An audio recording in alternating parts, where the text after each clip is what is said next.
నమస్తే, welcome to విత్రే news. లక్ష్యం సమాజహితం. ఇక వార్తల్లోకి వెళ్లే ముందు ముఖ్యాంశాలు. సభల పేరుతో మళ్లీ పాదాల భైరవి కథలు చెప్పడానికి కేసీఆర్ వస్తున్నారు. అక్రమ డబ్బుతో జగిత్యాలలో జన సమీకరణ చేస్తున్నారు మంత్రి అడ్లూరి లక్ష్మణ్. ద్విచక్ర వాహనంపై లిఫ్ట్ ఇస్తే మెడలో పుస్తెల తాడు అపహరణ. ముసాబాద్ మండలం ఆవునూరు గ్రామంలో చోటు చేసుకున్న ఘటన.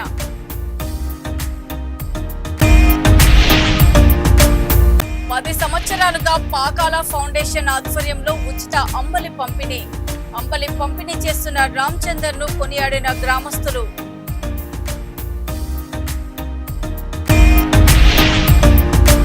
గురుకులాల్లో విద్యార్థుల ఆరోగ్యం సదుపాయాలపై ప్రత్యేక శ్రద్ధ అవసరం. నాణ్యమైన ఆహారం, పరిశుభ్రమైన వసతి కల్పనపై దృష్టి పెట్టాలి కలెక్టర్ కోయశ్రీ హర్ష. తెలంగాణ మాజీ ముఖ్యమంత్రి బీఆర్ఎస్ అధినేత కె చంద్రశేఖరరావు సుమారు ఏడాది తర్వాత ఫామ్ హౌస్ నుంచి బయటకు వచ్చి ప్రజల్లోకి వస్తున్నారని రాష్ట్ర సాంఘిక సంక్షేమ శాఖ మంత్రి అడ్లూరి లక్ష్మణ్ కుమార్ వ్యాఖ్యానించారు. జగిత్యాల జిల్లా కేంద్రంలో ఈ నెల 20న జరగనున్న బీఆర్ఎస్ బహిరంగ సభను ఉద్దేశించి ఆయన ఈ వ్యాఖ్యలు చేశారు. బీఆర్ఎస్ సభల పేరుతో మళ్లీ పాతాల భైరవి కథలు చెప్పడానికి వస్తున్నారని అడ్లూరి లక్ష్మణ్ విమర్శించారు. తన్నీరు హరీష్ రావు ఎందుకు ఢిల్లీ పోయాడో తెలంగాణ ప్రజలకు చెప్పాలని, హరీష్ రావు ఢిల్లీలో ఏ పార్టీని సంప్రదిస్తున్నాడన్న విషయాలు త్వరలో బయటకు వస్తాయని అన్నారు. బీఆర్ఎస్ పార్టీ రెండుగా చీలిపోయే అవకాశం కనిపిస్తోందని ఆయన జోస్యం చెప్పారు. అక్రమ డబ్బుతో జగిత్యాలలో జన సమీకరణ చేస్తున్నారని అడ్లూరి లక్ష్మణ్ ఆరోపించారు. ఈరోజు జగిత్యాల అసెంబ్లీలో సెగ్మెంట్లో ఉన్నటువంటి గత 4 పర్యాయాలు కాంగ్రెస్ పార్టీలో పనిచేసినటువంటి సీనియర్ కాంగ్రెస్ నాయకుడు జీవన్ రెడ్డి చేరిక అని చెప్పేసి ఈరోజు బహిరంగ సభ టీఆర్ఎస్ పార్టీ పెట్టుకున్నారు. సంవత్సర కాలం తర్వాత మాజీ ముఖ్యమంత్రి కేసీఆర్ ఫామ్ హౌస్ నుంచి బయటకు వస్తాడు, గాలి మోటార్ వేసుకొని ఇలా జగిత్యాలకు వస్తారట. కానీ ఈ సందర్భంలో తన్నీరు హరీష్ రావు ఢిల్లీ పోవడం జరిగింది. ఢిల్లీ ఎందుకు పోయింది? ఆయన పార్టీలో ముసలం మొదలైంది. పార్టీలో వర్గపోరు అనేది ఇప్పుడు బయటపడ్డది. ఆల్రెడీ కవిత మీ యొక్క సోదరిమణి, మీ కుటుంబ సభ్యురాలు కేటీఆర్ గారు ఆమె మొదటి నుంచి చెప్తూనే ఉన్నది. ఇవాళ ఆమె దూరమైంది. హరీష్ రావు ఇవాళ ఢిల్లీకి పోయిండు. నీ పార్టీలో వర్గపోరు మొదలైంది. ఇలా జీవన్ రెడ్డికి చేరికను ఒక దిక్కు అంటూ, ఒక దిక్కేమో బీఆర్ఎస్ పార్టీ గ్రామాన కార్యకర్తలను మీరు అక్రమంగా దబాయించే డబ్బుతో జన సమీకరణ చేస్తారు. జగిత్యాల్లో మొత్తం గులాబీ జెండాలతో నింపేస్తారు. నింపుకోండి, బహిరంగ సభ చేసుకోండి. కానీ బీఆర్ఎస్ పార్టీ బహిరంగ సభని ప్రకటించుకొని మాట్లాడితే బాగుంటుంది. తన్నీరు హరీష్ రావు గారు ఢిల్లీ ఎందుకు వెళ్ళిన విషయం యావత్ తెలంగాణ ప్రజానికానికి బహిరంగ సభలు చెప్పాలి కేటీఆర్ గారు. ఈ విధంగా వర్గ పోరాలు చేసుకుంటా కాంగ్రెస్ పార్టీ గౌరవ ముఖ్యమంత్రి రేవంత్ రెడ్డి పార్టీని ఏ విధంగా నిర్వీర్యం చేయాలి, ఏ విధంగా సీనియర్ నాయకుడు జీవన్ రెడ్డిని మా కాంగ్రెస్ పార్టీలో తీసుకొని ఆయన భుజం మీద తుపాకి పెట్టి అందరినీ మొత్తం కాంగ్రెస్ పార్టీని ప్రభుత్వాన్ని తిట్టాలి, ముఖ్యమంత్రి గారు తిట్టాలి, ప్రభుత్వాన్ని ఇకాడలు పెట్టే దురాలోచనతో చేస్తే మీ పార్టీ ఈరోజు 2 వర్గాలుగా వీరిపోయే ప్రమాదాన్ని పొంచి ఉన్నది. దానికి తెలంగాణ ప్రజలకు జవాబు చెప్పాలి కేటీఆర్ గారు, మాజీ ముఖ్యమంత్రి కేసీఆర్ గారు, టీఆర్ఎస్ పార్టీ అని చెప్పి ఈ సందర్భంగా డిమాండ్ చేస్తూ, ఎప్పుడు కూడా మీ కుటిలమైన మనస్తత్వం 2 సంవత్సరాల పట్టినే కాంగ్రెస్ పార్టీ ప్రభుత్వం మీద, రేవంత్ రెడ్డి గారి మీద గంత అక్కసు ఎందుకు, గంత కుట్ర ఎందుకు, గంత కుతంత్రాలు ఎందుకు? ఇలా ప్రజలు అన్నీ గమనిస్తాను. మీరు మాట్లాడే మాటలు ఒక ముఖ్యమంత్రి గారిని పట్టుకొని నోటికి ఎంత వస్తుందో మాట్లాడతారు కేటీఆర్. ఇలా కేటీఆర్ గారు మేము ఏదంటే మేము మాట్లాడలేమా? ఇప్పుడు రాజ్యాంగ నిర్మాత అంబేద్కర్ ఇచ్చినటువంటి రాజ్యాంగ పరంగా ఇచ్చిన ప్రజలతో ఎన్నుకోబడ్డ శాసనసభ్యులు ఎన్నుకున్న ముఖ్యమంత్రి సీట్ను అగౌరవపరచుకుంటూ మాట్లాడతావు. ముఖ్యమంత్రి అంటే గౌరవం లేదు, అదే అహంతో మాటలు, అదే ప్రభుత్వంలో ఇంకా నేను కొనసాగుతున్నటువంటి నీ మైండ్ ఆలోచన ఏదేమైనా కూడా నీ యొక్క తన్నీరు హరీష్ రావు నీ బావగారు ఎక్కడికి పోయిండో, ఢిల్లీలో ఏం చేస్తాడో, ఢిల్లీలో ఏ పార్టీని కలుస్తాడో, ఏ పార్టీని సంప్రదిస్తాడా, ఏం జరుగుతుందనే విషయం రేపు ఇప్పుడు జరగబోయే బహిరంగ సభలో తెలంగాణ మీ జరిగే సభలో పూట ఆ సభ ద్వారా ప్రజలకు తెలియజేయాలని చెప్పి ఈ సందర్భంగా డిమాండ్ చేస్తున్నాం. తెలియని వ్యక్తి వృద్ధురాలికి తన ద్విచక్ర వాహనంపై లిఫ్ట్ ఇచ్చి మెడలోని 3.5 తులాల పుస్తల తాడు దొంగిలించిన ఘటన రాజన్న సిరిసిల్ల జిల్లా ముసాబాదు మండలం ఆవునూరు గ్రామంలో చోటు చేసుకుంది. బాధితురాలు కుటుంబ సభ్యులు తెలిపిన వివరాల ప్రకారం సిద్దిపేట ఎల్లమ్మ దేవాలయం వద్ద వేచి ఉన్న పొన్నాల యాదవ్ను గుర్తు తెలియని వ్యక్తి తాను ముసాబాదు వైపు వెళ్తున్నానని దించుతా రమ్మని బైక్ పై ఎక్కించుకున్నాడని తెలిపారు. ఆ వ్యక్తి ముసాబాదు వైపు వెళ్లకుండా బదనకల్ వైపు వెళ్లడాన్ని గమనించిన యాదవ్వ ప్రశ్నించడంతో తన మెడలో ఉన్న 3.5 తులాల పుస్తల తాడును లాక్కెళ్లినట్లు తెలిపిందని అన్నారు. కాగా ఈ ఘటనలో యాదవ్వకు స్వల్ప గాయాలు కాగా చికిత్స నిమిత్తం సిరిసిల్ల ప్రభుత్వ ఆసుపత్రికి తరలించామని బాధితురాలు కోడలు జయమ్మ తెలిపింది.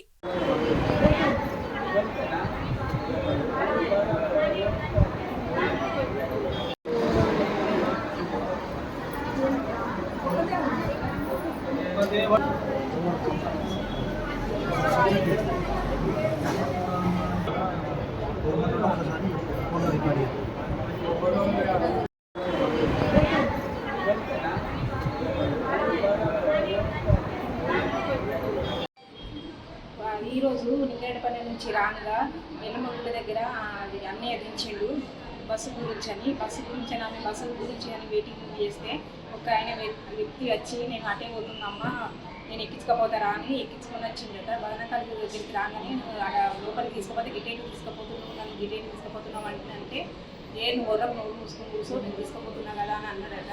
అని లోపలికి తీసుకుపోయి ఆమెకు ఏం చేసింది తెలియదు 3 తులాలన్నర దాకా పుస్తకాలు తీసుకొని మొత్తం గాయాలు చేసి ఆమెను రోడ్డు మీద వాళ్ళు కూడా ఉంటే ఆమె మీదకి వచ్చి కొడుకుంటే రోడ్డు మీదకి వచ్చి వీళ్ళని బదిలాడి మా వల్ల ఫోన్ చేయాలంటే మాకు ఫోన్ చేస్తే మేము అక్కడికి వెళ్ళినాము. మేము అక్కడికి పోయే వరకు పోలీసులు ఇట్లున్నారు. మీరు న్యాయం చేయండి సార్, మాకు ఓలైనా సరే మాకు దొరకబట్టి చూపించండి సార్. నిర్మల్ జిల్లా కేంద్రంలోని పాకాల ఫౌండేషన్ ఆధ్వర్యంలో ఉచిత అంబలి పంపిణీ కార్యక్రమాన్ని నిర్వహించారు. పాకాల ఫౌండేషన్ చైర్మన్ పాకాల రామచందర్ ఉచిత అంబలి పంపిణీని గత 10 సంవత్సరాల నుండి నిర్వహిస్తున్నారు. ప్రజల దాహార్తిని తీరుస్తున్న పాకాల రామచందర్ ని పలువురు అభినందిస్తున్నారు. ఇలాంటి ఉచిత అంబలి కార్యక్రమం నిర్వహించడం చాలా గొప్ప కార్యక్రమమని పలువురు కొనియాడారు. ఈ కార్యక్రమంలో నిర్మల్ జిల్లా కాంగ్రెస్ నాయకులు పెద్ద ఎత్తున పాల్గొన్నారు. Welcome to V3 news. నేను మీ బక్కూరు రవీందర్, నిర్మల్ జిల్లా నిర్మల్ జిల్లా కేంద్రంలో ఉచిత అంబలి పంపిణీ ప్రోగ్రామ్ ని నిర్వహిస్తా ఉన్నారు. ఇక్కడ ప్రముఖ రాజకీయవేత్త పాకాల రామచందర్ పాకాల ఫౌండేషన్ పేరు మీద గత 5 సంవత్సరాల నుండి పేద ప్రజలకు అంబలి పంపిణీ కొనసాగిస్తా ఉన్నారు. ఇప్పుడు ఇక్కడ ఉన్న ప్రజల్ని అడిగి తెలుసుకుందాము. మేడం చెప్పండి. మేడం చెప్పండి. నమస్తే అండి. ఇక్కడ మన నిర్మల్ పట్టణంలో గౌరవనీయులు గారి ఆధ్వర్యంలో ప్రతి వేసవి కాలం ఉచిత అంబలి పంపిణీ మరియు మంచినీటి పంపిణీ జరుగుతుంది. చుట్టుపక్కల నుంచి మన నిర్మల్ పట్టణానికి వివిధ అవసరాలకు వచ్చే గ్రామ ప్రజలందరికీ ఇది చాలా ఉపయోగకరంగా ఉంటుంది. అందరూ దీన్ని సద్వినియోగం చేసుకోవాలని కోరుకుంటున్నాం. ఇప్పుడు ఈ ప్రోగ్రామ్ నిర్వహించి ఎన్ని సంవత్సరాల నుండి నిర్వహిస్తున్నారు మేడం? దాదాపు 10 సంవత్సరాల నుంచి ఇక్కడ ఈ కార్యక్రమం చేయడం జరుగుతుంది. ఈ చుట్టుపక్కల గ్రామాలకైతే నిర్మల్ కి ఈ వేసవి కాలంలో వచ్చే వాళ్ళకి చాలా ఉపయోగకరంగా ఉంటుంది. ఓకే అండి, చెప్పండి. రవి, వేసవి కాలంలో ప్రజల దాహార్తి తీర్చడానికి పాకాల ఫౌండేషన్ ఆధ్వర్యంలో అంబలి పంపకం అనేది జరుగుతుంది. చాలా ఉపయోగకరమైనటువంటి ప్రజలందరూ సద్వినియోగం చేసుకోవాలి. ఓకే, ఇప్పుడు వీళ్ళు లెక్చర్స్ ఉన్నారు, ఇలా వాయిస్ తీసుకో. ఇప్పుడు ఇది పోతామా, పోసుకుంటా పోతామా? రవి రవి ఒకసారి ఇక్కడ పాకాల ఫౌండేషన్ నిర్వహిస్తున్నటువంటి పాకాల రామచందర్ గారిని ఇక్కడ అడిగి తెలుసుకుందాం. సార్ చెప్పండి. డైరెక్ట్ నిర్మల్ జిల్లా కేంద్రంలో 2015లో మరి ఆ రోజు రాష్ట్ర మంత్రిగా ఉన్నటువంటి మన మాజీ మంత్రివర్యులు అల్లు ఇంద్రగడ్డ గారి యొక్క అప్పుడు ఆ రోజు వారితోని ఇక్కడ ప్రారంభించడం జరిగింది. నిర్మల్ జిల్లా కేంద్రానికి వివిధ గ్రామాల నుంచి జిల్లాలో నలుమూల నుంచి వస్తున్నటువంటి మన్ను టెండర్లు చూసి మరి యొక్క అంబలి చల్లదనం కాబట్టి వడదెబ్బ తగలకుండా ఆరోగ్యంగా ప్రజలు ఉండాలని చెప్పి ఆలోచనతో ఆ భగవంతుడి యొక్క అయ్యప్ప అనుగ్రహంతో ఈ కార్యక్రమాన్ని మేము తీసుకెళ్ళడం జరుగుతుంది. దాంట్లో భాగంగా మా ఫాదర్ అయినటువంటి పాకాల ముత్తన్న గారు వారి యొక్క జ్ఞాపకార్థం, ఎందుకంటే మనం చేసే కార్యక్రమం మానవ సేవే మాధవ సేవ. భగవంతుడి దయ వల్ల ప్రజల్లో ఉన్నప్పుడు ఏదో ఒక కార్యక్రమం చేయాలని ఒక ఆలోచన ఉన్నటువంటి ప్రజల్ని అది తెలుసుకున్నాం. ఈ అమ్మని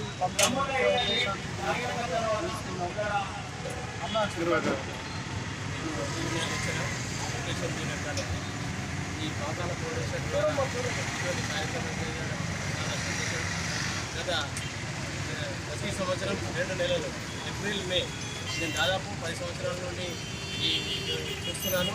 ప్రతి సంవత్సరం నెలలు మంచినీటి సౌకర్యం కానీ అలాగే అమ్మరి కార్యక్రమం కానీ ఈ 2 కార్యక్రమాలను యజ్ఞంలాగా పాకాల ఫౌండేషన్ ద్వారా రామచందర్ గారు ఎంతో తన అమూల్యమైన సమయాన్ని ఇచ్చి ప్రజలకు ఎంతో మంచి కార్యక్రమం చేస్తున్నాడు.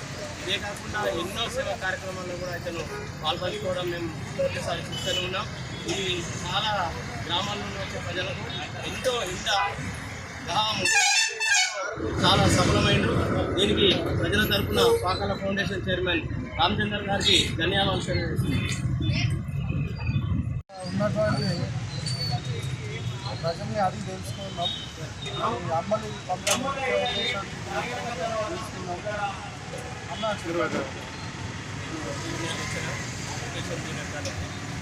ఈ పాకాల ఫౌండేషన్లో కార్యక్రమం ప్రతి సంవత్సరం 2 నెలలు ఏప్రిల్ మే నేను దాదాపు 10 సంవత్సరాల నుండి ఈ చూస్తున్నాను.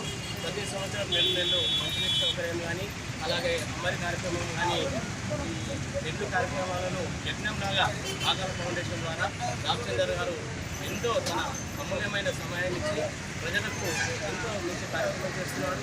ఇదే కాకుండా ఎన్నో సేవా కార్యక్రమాల్లో కూడా ఇతను పాల్పంచుకోవడం మేము ఒకసారి చూస్తూనే ఉన్నాం. ఇది చాలా గ్రామాల్లో వచ్చే ప్రజలకు ఎంతో ఇంత గ్రామం చాలా సఫలమైంది. దీనికి ప్రజల తరఫున పాకాల ఫౌండేషన్ చైర్మన్ రామచందర్ గారికి ధన్యవాదాలు తెలియజేస్తున్నాను. గురుకులాల్లో విద్యార్థుల ఆరోగ్యం సదుపాయాలపై ప్రత్యేక శ్రద్ధ అవసరమని జిల్లా కలెక్టర్ కోయ శ్రీహర్ష అన్నారు.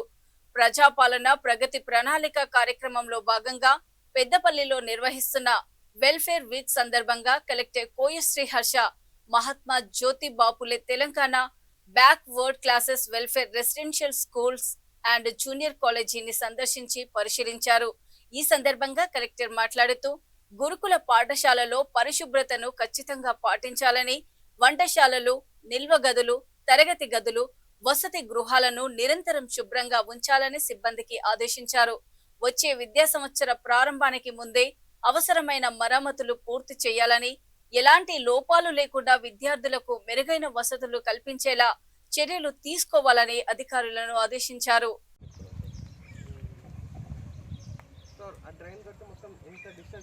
వెళ్ళిపోతుంది వాటర్ వెళ్ళిపోతుంది సార్. మా water only water sir. Water storage అయిపోయి అట్లా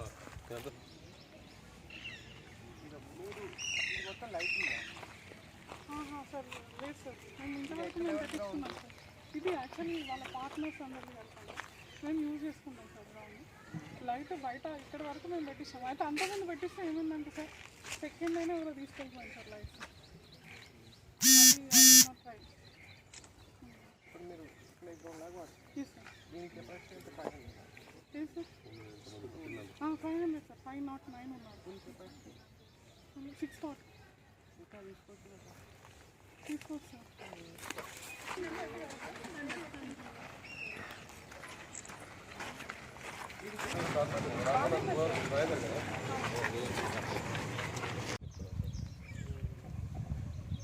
సార్ ఆ డ్రైన్ కట్టి మొత్తం ఎంత డిస్టెన్స్ పోయింది? వెళ్ళిపోతుంది వాటర్ వెళ్ళిపోతుంది సార్. మా water only water sir. Water storage అయిపోయి అట్లా మొత్తం లైట్ ఉందా? సార్ లేదు సార్, మేము ఇంతవరకు మేము పెట్టించుకున్నాం ఇది యాక్చువల్లీ వాళ్ళ పార్ట్నర్స్ అందరికీ వెళ్తాను మేము యూజ్ చేసుకుంటాం సార్ గ్రౌండ్ లైట్ బయట ఇక్కడ వరకు మేము పెట్టిస్తాం అయితే అంతకుముందు పెట్టిస్తే ఏమైందంటే సార్ సెకండ్ అయినా ఎవరో తీసుకెళ్ళిపోయాం సార్ లైట్ సార్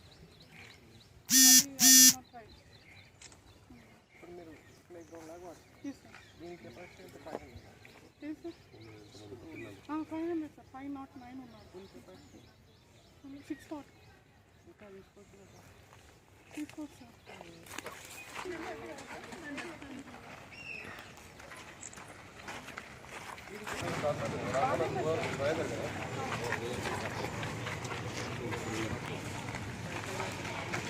తెలంగాణ జాగృతి అధ్యక్షురాలు కల్వకుంట్ల కవిత కొత్త పార్టీ పెట్టక ముందే చేరికలు కొనసాగుతున్నాయి. ఆదిలాబాద్ జిల్లాకు చెందిన బీఆర్ఎస్ బోధ్ మాజీ ఎమ్మెల్యే రాథోడ్ బాపురావు కల్వకుంట్ల కవిత సమక్షంలో తెలంగాణ జాగృతిలో చేరారు. బంజారా హిల్స్ లోని తెలంగాణ జాగృతి కార్యాలయంలో కవిత కండువా కప్పి బాపురావుని జాగృతిలోకి ఆహ్వానించింది. ఈ సందర్భంగా రాథోడ్ బాపురావు ఆనాటి ఉద్యమ జ్ఞాపకాలను కల్వకుంట్ల కవితతో పంచుకున్నారు. అడవుల జిల్లా ఆదిలాబాద్ లో కవిత వారం రోజుల పాటు మెడికల్ క్యాంపు పెట్టారని, ఆమె ఇచ్చిన ధైర్యంతోనే నేను ఉద్యోగానికి రాజీనామా చేసి రాజకీయాల్లోకి వచ్చానని తెలిపారు.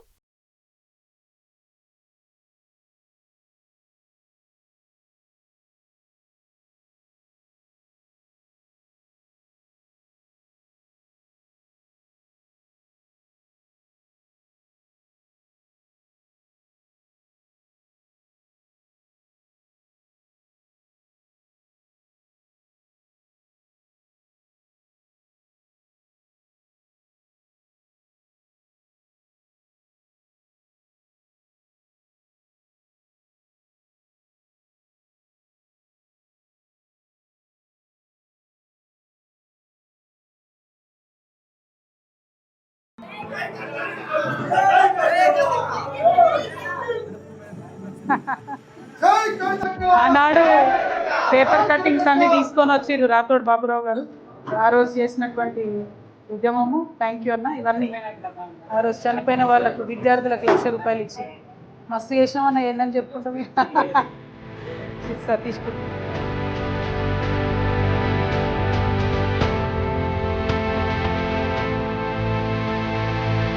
వెల్కమ్ అన్న, థ్యాంక్ యూ సో మచ్.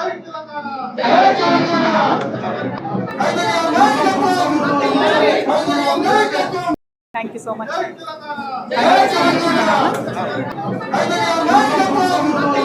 కాబట్టి అక్కడ పనిచేసే అవసరం లేదు.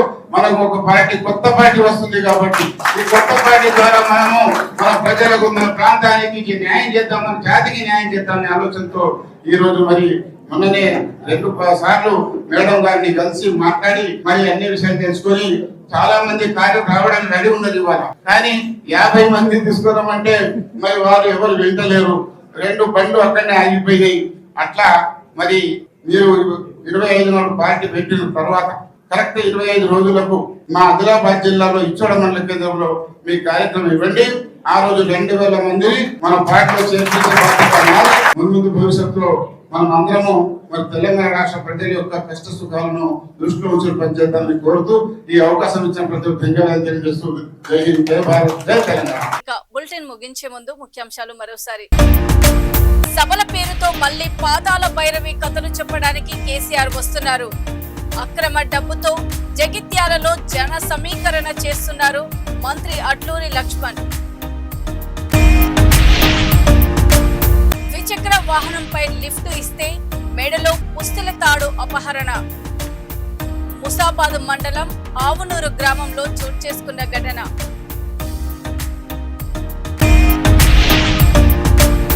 పది సంవత్సరాలుగా పాకాల ఫౌండేషన్ ఆధ్వర్యంలో ఉచిత అంబలి పంపిణీ చేస్తున్న రామచందర్ ను కొనియాడిన గ్రామస్తులు.